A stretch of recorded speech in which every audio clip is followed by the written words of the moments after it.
இன்னைக்கு நம்ம சேனல்ல ரெட் ஃப்ளவர் படத்தோட ரிவ்யூ தான் பார்க்க போறோம். இந்த படத்துல விக்னேஷ், மனிஷா ஜாஸ்னானி லீடிங் ரோல நடிச்சிருக்காங்க.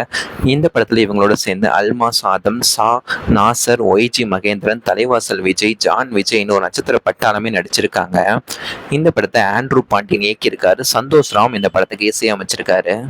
இந்த படத்தோட ஷார்ட்டான ஸ்டோரி என்னன்னு பார்த்தீங்கன்னா, இந்த படத்தோட கதை 2047 நடக்கிற மாதிரி இருக்கும். 3வது உலக போர் முடிஞ்சு நிறைய உலக நாடுகளை மால்கம்ங்கிற ஒரு ராணுவ படை கட்டுப்பாட்டில் வச்சிருக்காங்க. அடுத்ததான் அவங்க இந்தியாவையும் குறி வைக்கிறாங்க. இந்தியாவை கைப்பற்றுறதுக்காக அந்த படை பார்த்தீங்கன்னா உலகம் முழுக்க இருக்கிற இந்திய பெண்களை சித்திரவதை செஞ்சு கொலை செஞ்சுட்டு இருக்காங்க. அது மாதிரி சென்னை மாதிரியான முக்கிய நகரங்களை கைப்பற்றுறதுக்காக அங்கங்க அவங்களோட ஏஜென்ட்களையும் நியமிச்சிருக்காங்க. அந்த ஏஜென்ட்கள் மூலியமா இந்தியாவில் பல நாச வேலைகளை செய்யறதுக்காக அவங்க இந்தியாவை நோக்கி படையெடுத்து வர்றாங்க.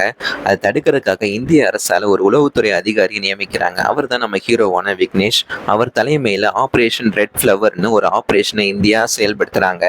ஆபரேஷன் ரெட் ஃப்ளவர்னா என்ன? அந்த ஆபரேஷன் ரெட் ஃப்ளவர் மூலியமா ஹீரோவான விக்னேஷ் இந்தியாவை எந்த மாதிரியான ஆபத்துல இருந்து காப்பாத்துறாரு அப்படிங்கறத முழுக்க முழுக்க கிராபிக்ஸ் பின்னணியில சொல்றதா இந்த ரெட் ஃப்ளவர் படத்தோட மீதி கதை.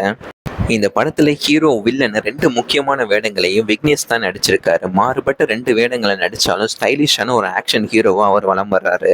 படத்தோட 2 முக்கிய கதாபாத்திரத்தையும் விக்னேஷ் நடிச்சிருந்தாலும் 2 கதாபாத்திரத்தையும் நிறைய வேரியேஷன் காமிச்சிருக்காரு. வில்லனா நடிக்கும் போது இந்தியாவை அழிக்க நினைக்கிற சக்தியோட சேர்ந்து பல நாச வேலையை செய்யறதாகவும் ஹீரோவா இந்தியாவை காப்பாத்துறதுக்காக பாடுபடுறாரு. இந்த மாதிரி வில்லனா நடிக்கும் போது பல பெண்களை வேட்டையாடுற இவரு ஹீரோவா பல பெண்களை காப்பாத்துறாரு.